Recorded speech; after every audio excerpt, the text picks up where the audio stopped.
Hi, I want to welcome you all to this recording that's part of a larger series offering mental health and suicide prevention information, support, and resources in response to the global pandemic. My name is Kelsey Schmitz, and I work for the University of Washington at the School Mental Health Assessment Research and Training Center, or SMART Center, as the School Mental Health Lead to the Northwest Mental Health Technology Transfer Center. Our center is located in Seattle, Washington. In response to the critical need for information during and after the global pandemic, a group of organizations based in the Northwest region have quickly formed an alliance to join together to co-develop, co-deliver, co-sponsor, and co-brand content, resources, and other information. In an effort to bring together in one spot a wealth of relevant information and access to school mental health experts, the Northwest MHTTC and the UW Smart Center are partnering with Forefront Suicide Prevention Center, Drs. Jim and Liz Mazza, the Association of Washington School Principals, Northwest Positive Behavioral Interventions and Supports Network, Sound Supports, and Well Educator to bring you the Wellbeing Series. If you'd like to learn more about the Wellbeing Series, please visit our Wellbeing Series webpage and learn about the other events that are planned. All the events are free and anyone's welcome to join. If you have any questions, you can reach out to my colleague, Meg and Lucy. As I mentioned, we're part of the National Mental Health Technology Transfer Center Network. This network is funded by the Substance Abuse and Mental Health Services Administration and includes 10 regional centers, a National American Indian and Alaska Native Center, a National Hispanic and Latino Center, and a network coordinating office. If you're interested in reaching out to the Northwest region, where we support the workforce development of school mental health professionals in Alaska, Oregon, Washington, and Idaho, you can find information for how to email us, how to visit our website, sign up for our newsletter, and connect with us on social media. Now we hope that you will join us to go into the living room of Drs. Jim and Liz Mazza with their family as they teach their kids the basics of emotional regulation and specific skills such as mindfulness, distress tolerance, and interpersonal effectiveness, essential skills at any time, but even more critical during COVID-19. We hope you'll tune into this lesson and the other lessons that are scheduled to help your kids and your family reduce conflict and keep this pandemic in perspective. If you're interested, here's the weekly schedule. All lessons will be recorded and posted to YouTube. You can also watch these on YouTube Live by subscribing to the DBT in Schools YouTube page. We also invite you to join us on May 19th and June 16th for a session live with Drs. Jim and Liz Mazza. These sessions require registration, and you can get those registration links as well as information about the rest of this series by visiting the website at the bottom of this slide. We hope you enjoy this lesson. Good morning, everybody, and good afternoon to you, depending on where you are watching us from. I'm Liz Dexter Mazza, and I'm so excited that you are here for today's class for DBT Steps A Student Skills for Surviving and Thriving during COVID-19 and beyond. We started this class a couple months ago as a way of teaching social emotional learning to all the students and families who are doing school from home during this time. I am one of the curriculum developers. You've got my kids here. We'll introduce them in a minute, along with Jim, my husband and curriculum developer here. I am Jim. He'll be teaching in a little while. Today's class is all the lessons come out of the DBT Skills in Schools Social Emotional Learning Curriculum Manual that we developed and work with lots of schools around the world to implement. And so we wanted to make sure if we were going to be teaching our kids social emotional learning, that you had an opportunity to get these too. And I have a couple of really exciting announcements. We just wanted you to have this information now, and then we'll make it again at the end of class today, is that both Jim and I will be doing a live Q&A coming up on Tuesday, May 19th, and again on Tuesday, June 16th, at this usual time of our Steps A class from 10 to 11 a.m. And we'll be there to be able to focus on answering any questions you have about parenting and education and how we're going to prepare ourselves with these skills for this period of time through the summer and when we go back to whatever school might look like in the fall. So we hope you'll join us there. You can register for that Q&A webinar at our website, www.dbtinschools.com. And then also every Monday, Wednesday, and Friday morning at 7 a.m. Pacific time, you can find Jim and I on Facebook Live with our Parenting Through COVID-19 live stream. So we hope you'll join us there, continuing to just get information. Our goal is to figure out how do we raise emotionally resilient kids with mental wellness and resilience during this time.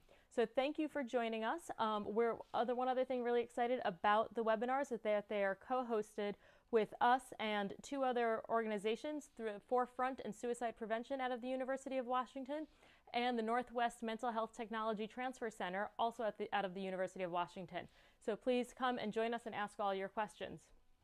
Without further ado, I want to introduce you to our class today, which we are very fortunate that I get to hang out with them all the time, and hopefully you'll enjoy hanging out with them during this time as well.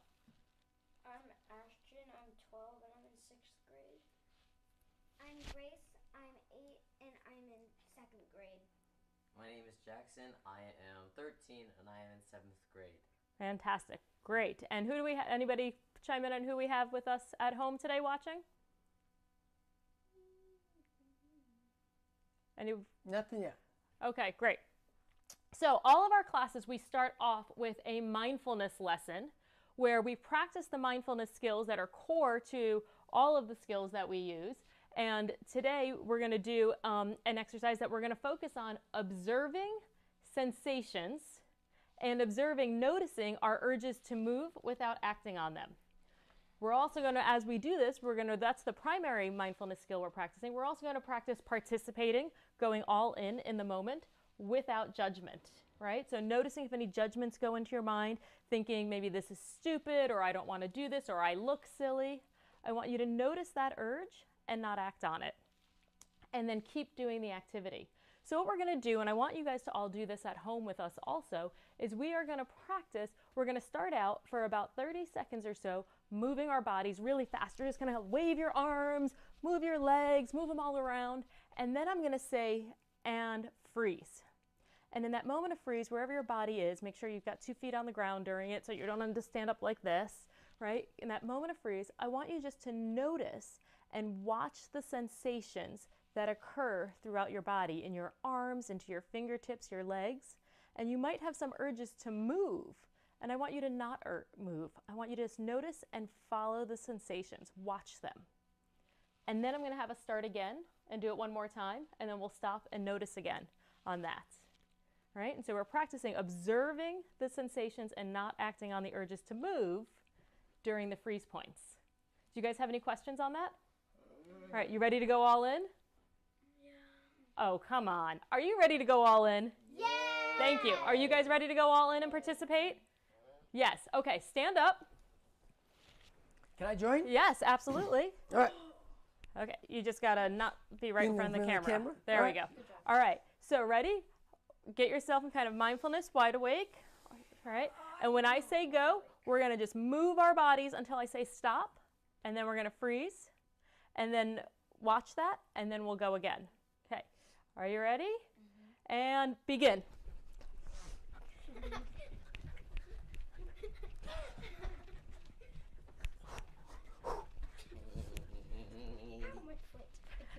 And freeze. Notice the sensations.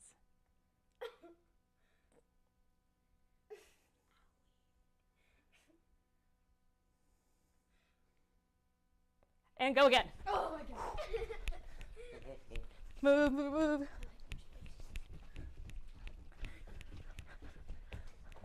Getting your exercise in, Ashton? And freeze.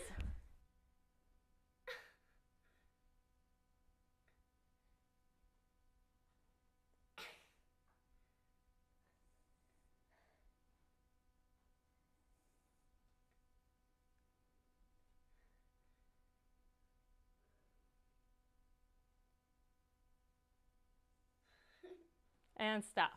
Have a seat. Okay, everybody. So, wiggle your bodies a little if you want to. All right, so now let's practice describing, one of our mindfulness skills, describing non-judgmentally what you observed during that exercise. What did you notice? What did you observe? Jackson. My arms got tingly. So lots of tingles throughout your arms. Felt good. You felt, so you noticed some joy. You liked that sensation of all the tingles. Okay. I felt a mix of tingles and tickles. Tingles and tickles. Okay. And where did you feel those? My limbs. In your limbs. So in your arms, your hands, and your legs? And the butt. And your bottom. Okay. And Ashton, what did you notice? What did you observe? I wanted to move. During the freeze spots? Right. So you like... Legs were sore. Okay, so you notice those urges to move. And you guys type in what you saw, felt, and observed at home. So you noticed the urge to move during the moments of freeze. And did you act on those urges at all during it? No, you were able to completely stay still? No. No, so you did act on those urges. Just a little bit. So a little bit, but noticing, like, did you notice you had the urge before you moved? Right? And so that's exactly what we're practicing here, right? Sometimes we don't even notice that our urge goes into a behavior so fast that we don't even do it. So what's the reason why we would practice something like this? Why is this a mindfulness exercise that's important to our lives? Like, why would we do this? Mindful, we can't move again. Like you can't do something. Just like being mindful of that. So being mindful of noticing that urge to move? Is that what you're saying? Yeah. Okay. Any other thoughts on that? Well, that's exactly right. Like the fact that you moved and then you noticed like, oh, I'm moving, freeze again, right? Is that what you were saying? Yeah. Right? That it went so fast from, oh, all of a sudden I'm moving and I didn't even notice the urge. The reason we practice this exercise is to give us opportunities to practice noticing that urge to do the behavior, move, before we actually do it. It's that pause between the urge and the behavior. The urge to do the action and the action. Does that make sense? Yes. What kind of observations did you guys notice at home and for you doing this exercise? I see somebody they noticed their heart pumping. Holding my breath. Holding your breath during it. Like, oh, maybe you realized, oh, I'm not breathing and I need to breathe. Yeah, people are saying that they were all in during that exercise. That's great. Fully Excellent. participating. Great. So this is something I want you guys to practice at home, and we'll keep practicing it here because this is so important for us when we're trying to manage our behaviors to feel a little bit more in control, is when we can notice that urge and then choose if we're going to act on it or not versus the urge just taking us. And that's going to lead us into what your dad's going to teach us today about the skill of mindfulness of current emotion. Thank you, and take it over. All right. Watch yourself there. All right. So, good wiggle exercise. I like it. So that we're going to start. So, here's what I want to do before we begin is kind of give our audience here a perspective of where we are now. So, Liz, when you get set, can you give me that next slide here? So, we're on our last emotion regulation skill. All right. And so, we are on remember we talked about our dialectic, our triangle. We have acceptance, right? Validation and change here, right? And so, this is over here on the change side, and we're under emotion regulation, right? So it's the last one, it's the wave skill. And so we're trying to figure out ways to help us reduce the severity of our emotion. Liz, you can go down to the next one. Great. And so keep in mind, I talked about this a week ago when we were talking about checking the facts, right? If the facts didn't fit, we were doing what? The short term. Well, so hold on a second there. So the short term is going to be a crisis survival. I'm going to get there. Opposite action, right? If the facts do fit, we were going to do problem solving and now what's called the wave skill, all right? So that's where we are. So now the facts do fit. Our emotion does fit the facts. We talked about that, right? And so now we're going to what's called the wave skill, or officially it's mindfulness of current emotion. We're aware of the emotion that we have. We have to use our mindfulness skills to do that. Does that make sense? All right. So how many of you here in this past week experienced an emotion? I can think of yours, I can think of yours, and I can think of one of yours. What emotion did you experience and about, wait, let Jackson go. Happiness, playing with my friends. All right, happiness, so joy playing with your friends. Grace? What do you think? Can't think of anything? How about when no one went out to recess with you? What emotion was that? Lonely, sadness, right? So, yep. And then Ashton? Math homework. Math homework, and that gave you what emotion? Anger. Anger. Good. So here's the thing about emotions, right? Emotions come over us like a wave. They only last 60 to 90 seconds. So why is it that you can be mad at math for so long? Because you kept thinking this was, Thinking about the same thought. right? And you kept saying, this is stupid, I don't need to know this, right? You kept firing it and firing it, right? So that's important. Grace, when you were having that experience with nobody coming out to recess with you, you were like, this isn't fun, this is lonely, this is, I don't like this, right? You started then blaming others. Does that sound familiar? Yes? Okay. They come over us like a wave, all right? So we can feel like a wave, because we've all played at the beach before. A wave builds, it peaks, and then it just dissipates, right? It goes back. It breaks and then goes back, right? So what we're going to try to do here is when the emotion fits the facts and we cannot solve the problem, what we're going to do is we're going to then ride out the wave, right? We're going to surf it, you can boogie board it, and you get to skimboard it, okay? Yes. So that's how we're going to do this, all right? So when we have emotions, and this is Grace, I'm getting to your point, when we have these emotions that are really strong and it's above 65, what are we supposed to do? Is it wave skill time or is it something else? Crisis survival skills. Grace, 1 for 1. All right, that's right. And we learn the skill of accepts, right? So why not just do accepts all the time? When it's math, when it's you're feeling sad because no one's playing with you at recess, and when you've got people playing on Xbox with you. Why not just do accepts all the time? That's when it's above 65. It is above 65, right? That's And if it's effective, why not just do that? Why not just keep pushing it away and pushing it away? Because then you're not Louder? solving it. You're not solving That's it. right. There's a 1 for 1. All right. You're not solving it, right? And so that's really important. not We making it can't go worse. through life keep pushing our emotions away and distracting ourselves from them. Remember, crisis survival skills were designed to what? Not make it get worse. skills. 2 for 2. Anytime, Jackson, you want to get in there, you let me know, all right? So that's right. The crisis survival skills don't solve anything, right? So what we want to do is we want to figure out ways when we should use crisis survival skills when it's high, and other times when we want to learn to deal with those our emotions as they are. regulation. That's right. We want to do our emotion regulation skills, Grace. Nice work. All right. So can each of you grab your clipboards, and you can let's grab our handout on 21.1. You have it on your clipboards. For those of you at home, this is on page 456, and if you're following along in the lesson itself, I'm going to be on page 254. All right. And so here's what we want to do here. All right. We want to figure out how do we notice when we're having an emotion, when we're experiencing it. What skills do we do to notice things? Mindfulness. Mindfulness, Grace, 2 for 2. 3 for 3. 3 for 3. Jackson, you're going to have to get in there. You ready? What mindfulness skills do we use to notice? Noticing, being in the moment. Wordless watching. Wordless watching is which skill? Perfect. What skills? It is a what skill? I'll give you one. It's an observe, right? Wordless watching is an observe.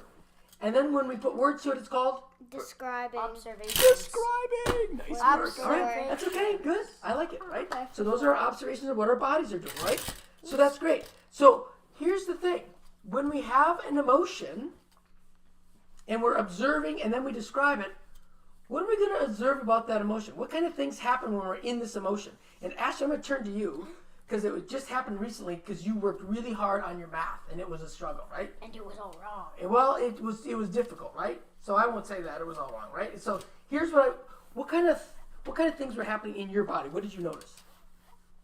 It was very, very annoying. Annoying. So that's a thought, right? That's a judgment. Great.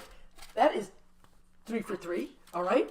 What else maybe did you notice when you were having joy with playing an Xbox? That I got to see with my friends. And then when you had to leave, was there like a bummer, or was it like, yeah, that's all fine, I can go? What was it? Oh, it's mostly they left and they said they'd be on later. Okay. So did you have some urges to want to keep playing if they were playing? Yeah. Okay, good. I'll take that as a 3 for 3. 2 And for then 2. Grace, when you didn't have anybody playing out at recess with you, right? And that was a real bummer and you were sad. What was your body telling you? What did you feel in your body? Where was it that you were feeling that emotion? Well, I know the place where Louder? Well, I know the place where all my emotions are held. Where's that? The amygdala. The amygdala. Yes, they are. I'm wondering though, in mindfulness, in here, where do you feel some of those emotions? So it's important for us. In your gut. Could be in your gut, right? Sometimes when you feel joy and love, though, it can be in your heart. So we experience emotions, the sensation of those emotions in different places, right?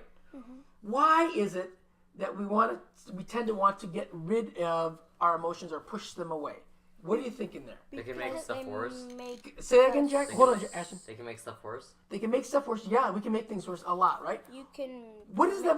Go ahead, Ashton. You can make like decisions without thinking. Make decisions without thinking. That'll make it worse. You Correct. get overwhelmed by them. Overwhelmed. Good. So everybody's up here cognitively. I like that, right? And I'm wondering though, what is it about emotions that we don't like?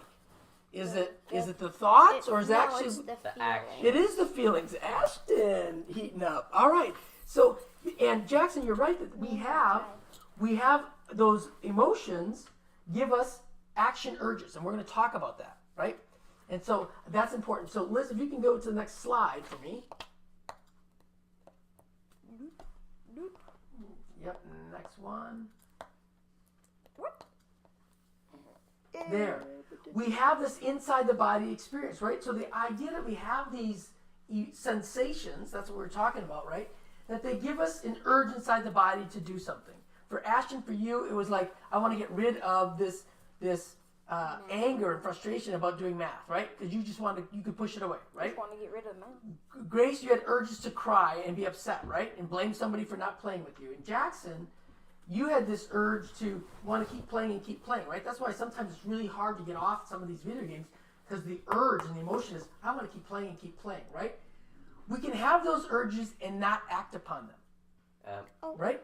And so, yeah, go ahead. Because someone else saying at home that they also notice that their emotions make them feel really uncomfortable and they don't like it. Beautiful, exactly. We don't tend to like the physiological sensations that we get. What does that mean? So physiologically, what your physical body is saying to you, what it's communicating to you when you have that emotion, right? Daddy. So Ashton, it might be like if you get a test back, right? So when you got your science grade back and it was a really good score, you had that sensation of really being excited, super happy. Matter of fact, you were jumping up and down the hall numerous times, right? It was just fantastic, and you couldn't wait for mom to come out of the office to celebrate with it, right? That's an urge, right? And you're acting on it. We can have that urge to jump around and celebrate and not do it still. And we can also have if it's like one of our negative emotions, we can have the urge, the sensation inside of us, right? Inside of our bodies, and not act on it, right? So it's like feeling shame or feeling guilt. We don't have to act on those things because we just learn about when they fit the facts and when they don't. So in this situation, and Mom, go to the next slide, please. Perfect. Just stay there. All right? And so when we have those urges to do things, we want to make sure that we're checking the facts, right? The facts fit the situation, the emotion fits the situation, and then what do we do now that it's one of those physiological things? We're going to learn to sit with it. We're going to learn to surf it, right? We're going to let that emotion come in, peak, and slowly go out. And so one of the things I want to say to the group at home here was that Ashton last night did a fantastic job of working really hard when he was frustrated and upset and angry at having to do so much math work. And it started to dissipate, right? And when you started firing up and saying, oh, how crazy this is, and you were so annoyed, it got worse and worse again. The peak came again, right? And if you started doing some of the problems, it would go away. And so I wonder if that's happened to anybody at home here, where you've noticed yourself or your kids having these emotions peak up because they're thinking about thoughts that are judgmental, and then having to wait for them to go down. So I want you to think about some of the emotions that you might have. All right, so let's read. And just also one thing, we have some questions about how do you address the idea that some emotions are bad? Right, and so all of our emotions are actually neutral. All right, none of them are bad, none of them are good. What we consider to be bad, or what we call negative emotions, are those that often give us a physiological feeling that we don't like as ourselves, right? Can you Some people say physical feeling? I can. Thank you, Ashton, for the comment. Yes. So they give us a physical feeling that we don't like inside our bodies. It could be the butterflies in our stomach. It could be our heart racing. It could be us sweating. It could be like a dry mouth that we experience. So those tend to be things that we don't like, the physical sensations, right? And so those get associated with bad. At the same time, the happy emotions, or what we would say positive emotions, tend to give us feelings that we do like. So we tend to hold on to those more, right? We want to hold on to those more. And so that's what we mean by good and bad. Really, though, technically, all emotions are adaptive, and none of them are good and bad. They're all neutral. They just give us information, right? They communicate information to us, to others, and they motivate us to move. Those are the three functions of an emotion. They're all important to us. And okay? some may have come along with more uncomfortable feelings, and the others more comfortable feelings. Right. And so for example, shame and guilt might come with some of the uncomfortable feelings. Joy and love might come with the comfortable feelings. All right? So great point. All right. So can I get Jackson, can you read 21.1 to me, please? Everybody. Yep, go ahead. Experience your emotions. Experience your emotions. When you have an emotion, observe it. Look at the wave. Okay, great. Step back and just notice it. I don't know what that one is. Okay. Get unstuck. Experience it as a wave, coming and going. Don't try to get rid of it or push it away. And don't try to hold on to it. Right. So here, has anybody ever tried to stop a wave from coming? I can tell you Grace has done that numerous times. I can tell you a couple of waves have knocked Ashton off his skimboard, right? We can't stop those waves, right? And so this is the same thing with our emotions. We shouldn't stop the emotion because it fits the facts, all right? We want to be able to experience that wave. And it's taken Ashton and Grace and even Jackson a while to learn how to skimboard a wave, right? It takes time, just like it's going to take us time to learn how to deal with our emotions and to tolerate them, all right? And so, really good point. So I want you, Ashton, I want you to think about you in math yesterday when you were trying to push it away and push it away. Did it solve it? No. Did the emotion go down? No. No, not in the long term, right? In the short term, you might have not, you distracted from it. You use your accept skills, you distracted with a wise mind, right? And when you came back from recess or it was after dinner, it was still there and the emotion was still strong. So we have a question. What does it mean to get unstuck? What does unstuck mean? Yeah. And what do you mean by trying to stop the emotion? Yes. All right. I know So what unstucking means. good. I was just going to call on you. So tell me what getting unstuck means. So, like, if you have an emotion and, like, you just keep thinking about it, you just keep thinking, like, over and over how bad it is, and, like, you just get stuck, and, like, you're not looking at anything else, you just get stuck on the bad things, and, like, it's all black or white, it's, like, all or nothing, and you just get stuck like that. So getting unstuck is, like, taking a break or something, or, like, actually looking at it, and then, like, looking at it at a different point. Right. And, like, yeah, getting unstuck. Correct. And we're going to cover dialectics, I think, actually next week a bit, right? And so getting unstuck is actually seeing the other side, not fueling the emotion with the thoughts like, this is stupid, I don't know why I have to do this. So it's kind of stepping back from the emotion and what it's telling you, right? And it's letting you observe the emotion and describe it, right? And so when we can observe and describe, we don't give it any judgment. One of our house skills that we taught, remember, was non-judgmentally. And I think Ashton, if I can use you for example, got stuck a little bit yesterday in judging that this is a really hard assignment. I don't like to do this. This is difficult. I don't ever have to do this. I don't need this, right? Got stuck judging and judging, which fueled that emotion, right? So stopping the emotion it's not, we don't want to necessarily stop it because they're adaptive. What we do want to do is bring down the severity of the emotion so that we can now be functioning more adaptively, or what we'd say is more effectively. And Ashton was able to do that. And so even though he was working for like 90 minutes, almost 2 hours after dinner last night, he was much more effective in his math work when his emotion came down. He was less effective when his emotion was high. And that was beautiful. And so that's what he needed to do. All right. So from there, who can read the second box for me, please? Go ahead, Grace. Nice and loud. Notice where in your body you are feeling emotional sensations. Experience the sensations as fully as you can. That's exactly right. And Mom, great, you put that up there. So I put there for you, everyone back home, that notice where and experience the sensation. So notice where it is in your body and let that flow into you, just like a wave crashing over the beach. Let it hit you, right? Let it come over you and let it go away. All right? So, and because the emotion makes sense, it fits the facts, let it come in. Notice those sensations. Notice where you feel them, all right? and then let them dissipate. All right? What if it's a strong emotion? What if it's a strong emotion? Then the Great. wave knocks you over. And so Ashton says, what if it's a strong emotion, the wave knocks you over? What skill should we be doing? Not wave skill. Opposite action. Not necessarily, because the opposite action Crisis says survival. crisis survival. We get ourselves away from the wave at that point, right? Because we're not ready yet. And let that distract ourselves so the emotion comes down a bit. And then, if it still fits the facts, we can then put ourselves into further on the beach and put ourselves into the sand. All right? Daddy, And we brace ourselves, right? And that's okay, right? Yes, Grace, you have a question. are we going to do the staring contest? We are. activity? Not yet. So I'm going to get there, right? So notice your urge to want to do it. I love that you want to do it. And stick with me here, all right? Ashton, can you read the third box, please? Remember, you are not your emotions. You don't need to act on a feeling. Remember times when you have felt differently. Right. Remember times when you felt different. Here's what's important about that, is that we often think that our emotions identify who we are, and they don't. Emotions just come and go on us, right? And so what we want to do is not give in and have to act on that emotion urge or that action urge that we have. And so emotions don't define who you are, all right? When we can become effective in dealing with our emotions and coping with them, then we get back to our long-term values and our identity of who we are. We get back to our wise mind, and that's really important.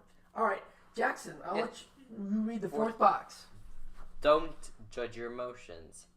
Radically accept. Is that another skill? Radical acceptance is another skill that we covered, that we're going to cover in a little bit more detail in a week and a half, so that's good. Radically accept an emotion as part of you. Invite it home for dinner. Name the emotion. What? Practice willingness to experience the emotion. Where did we hear about willingness? Remember willfulness and willingness? Willingness is this way or this way? This way. Yeah, This it's not way. this is willfulness, right? Crossing our arms. It's you get stuck. Woulda, coulda, and shoulda. Remember? Coulda, woulda, shoulda. Right? It shouldn't be this way. I shouldn't have this much homework. Stop Everybody shitting on should come out yourself. and play with me at recess. Yeah, no shooting on yourself. Versus like Stop this. shooting on Yes, yourself. that's right. We do a lot of shoulding, right? Woulda, coulda, shouldas, right? And Mom always likes to say that's shoulding, right? And so here's what's important about that, is that what we want to do is not judge ourselves for having that emotion. It's really important. All of us are going to have painful situations. Remember, pain is inevitable. Suffering Is optional. Nice, 5 for 5. Nice work. All right. So I love that. Okay. So what we want to do here is now an exercise that's going to put you, hopefully, in a little bit of an uncomfortable, giving you uncomfortable sensations. All right. So I'm going to explain the exercise and then we're going to do it. I want everybody to find a partner. Hopefully you have a partner at home there. We're going to stand up, and with your partner, I want you to stand about 12 inches to 18 inches apart, facing each other. And when the exercise begins, I want you to look and stare into the other person's eyes. Not laughing, not blinking, don't make any facial motions there. I want you to notice the sensations that you have inside. I want you to notice the urge you have to maybe look away, or to laugh, or to break the gaze. And simply notice it, all right? And that'll be important. And so as we begin, so Jackson, you and I decided earlier that you and I are partners who we're about the same height. If you've got a little one at home that's 6, 7, 8 years old, and you've got a parent there, maybe the parent's on their knees at this point, right? So that you can get a better eye level with your partner there, all right? And so Jackson, or Ashton and Grace, go ahead and stand up. So we're going to do this for about a minute. Mom, I'm going to have you give us the timer. Can we do that? And so, again, the exercise is standing, facing, come on up, Jackson, come on over here so we can just show. So about 12 to 18 inches away, bend down a little bit here. So facing each other, right? And so what we want to be able to do is, then we're going to, when the exercise begins, we're going to stare at each other, just looking them directly in the eye. I want you to observe the sensations that you have, either inside your body, in the thoughts that you're having, and we'll discuss them when we're done, all right? So everybody stand up. Daddy, You can be in our mindfulness, but you have a what if question? your eyes get dry or If your watery? eyes get dry, Grace says, what happens if your eyes get dry? Go ahead and blink, that's okay, right? What you don't want to do is keep them closed. The idea is to stare into the person's eyes for a minute, as long as you can, all right? And just notice then the reactions you have. Grace and Ashton, you're going to have to get a lot closer together. Little too close. No, come back. Come back. No, Ashton, you can stand up straight. It's okay. You guys are close enough in height. All right? So, step 1, be in our mindfulness position, about feet, about shoulder width apart. Step 2, let's take a breath. And step 3, stare into your partner's eyes. Begin.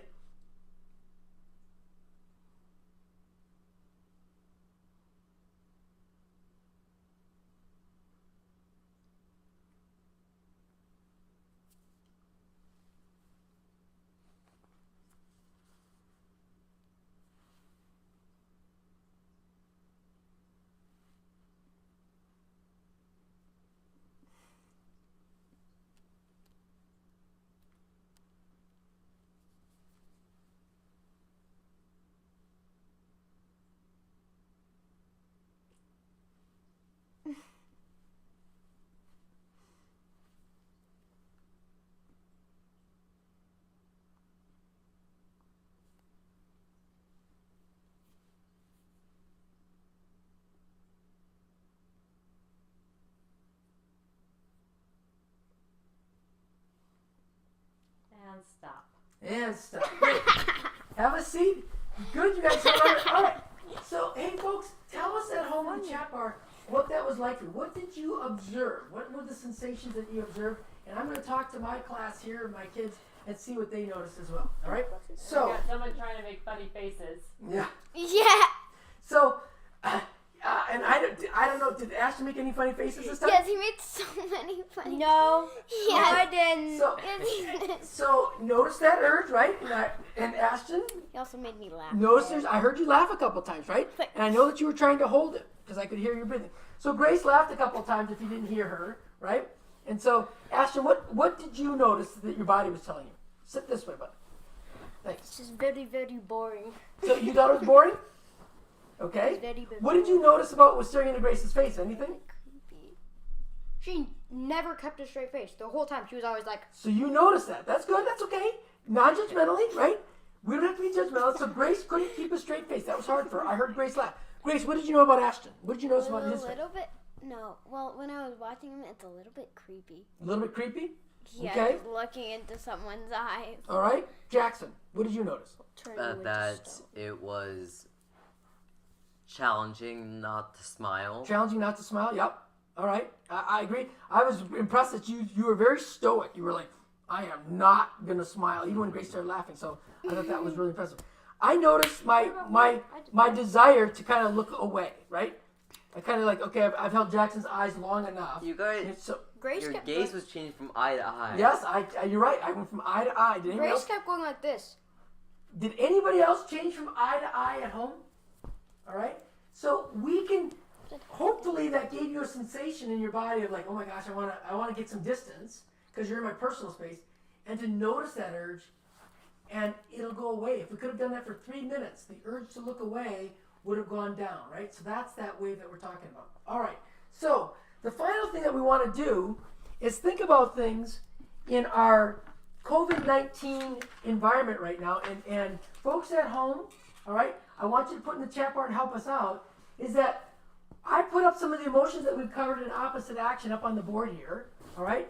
Liz is going to write in some of your responses and some of our kids. So when do we experience, what situations do we have that are happening for us right now where we experience sadness, and where do we experience the sadness? Where do we feel it? All right, so Jackson, let's start with you. So where here do you experience sadness? Of this COVID-19 last couple of months, where have you experienced sadness? Not being able to be with my friends. Okay, like- no friends, good. Well, So that's not true. Not physically being with not Missing your friends. missing your friends? Yeah. Okay, missing friends. And then Jackson, where have you felt that? Missing friends. Where have you felt that you're missing friends in your body?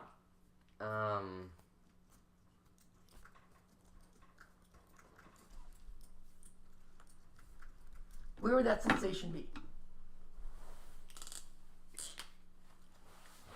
I actually don't know. Somewhere, well, is it in your gut? Is it in your arms? Is it in your heart? Where do you think it is? Probably my gut. Your gut? Okay, kind of an emptiness then? Yeah. Okay. Depends fair. how sad you are. If you were like crying, I'd say in your mouth. Okay, Because so the tears are salty. because you're sad. Okay, that would be good. Grace, you want to add anything here to sadness for COVID-19? What situations? I can think of one for sure. Happened in March. I had an isolated birthday. Yes, a birthday party, right? We couldn't have the birthday party that you wanted, right? So the birthday party. And Grace, where did you feel that? I don't count. You would do too, Ashton, but I was asking Grace.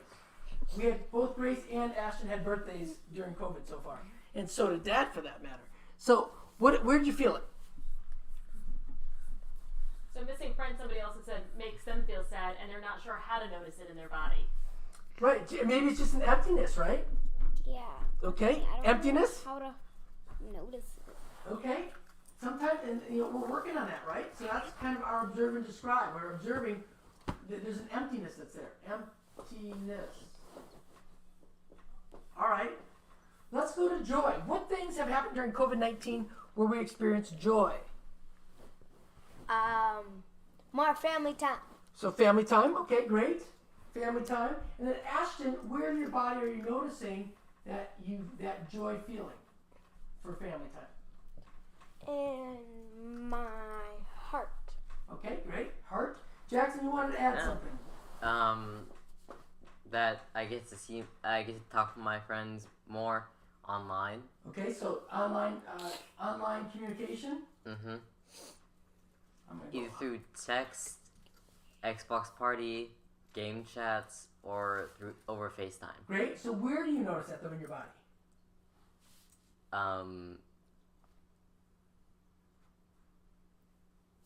Just Where you notice it? And maybe go ahead. Ashton, let him go. I didn't What do you think? That was me. Sorry, Grace. Sorry, Ashton. Where do you think that would be? my Unsure. heart. Huh? Heart? Unsure.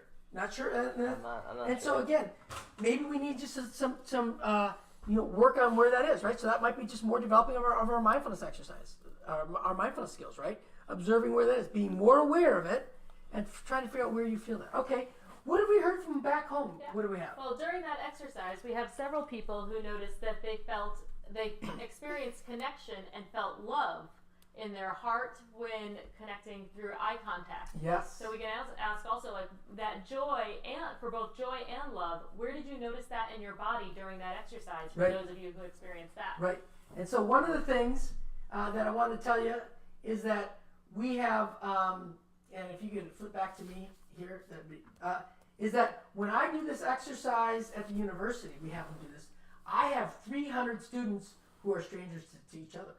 And so that experience of love is not there, right? So they're not partnered up in any way. So you're looking at a stranger's eyes for a minute, and so that usually produces a pretty uncomfortable type of That's feeling. weird. Right? Well, That's it's just the idea is to give you that sensation, right? All right. So I want to suggest that if this is new to you and noticing sensations and not even sure where you feel an emotion in your body, Yep. that over the next couple of days that's something you practice mindfully paying attention to, so you can start gathering that information. Great. And then we'll post some information about what sensations often go with what skill, with what emotion.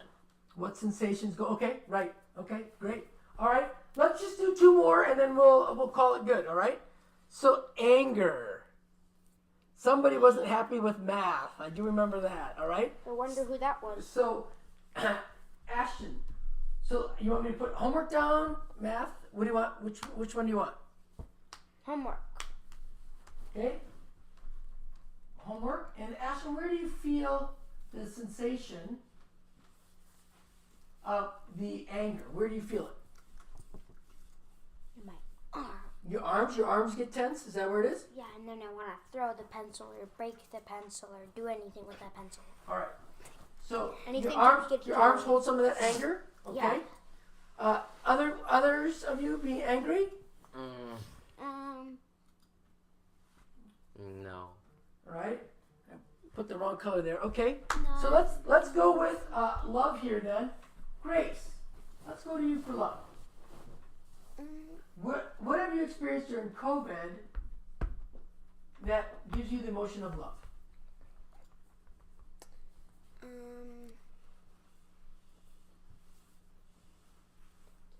Think of anything? I know there's something, maybe cornhole? Cornhole, so we got some more family games. Okay, so family games, I like that. And then Grace, how do Dragon you, Prince. Where do you, Grace, feel love in your body? Maybe my heart or my Heart? chest. Heart and chest, okay.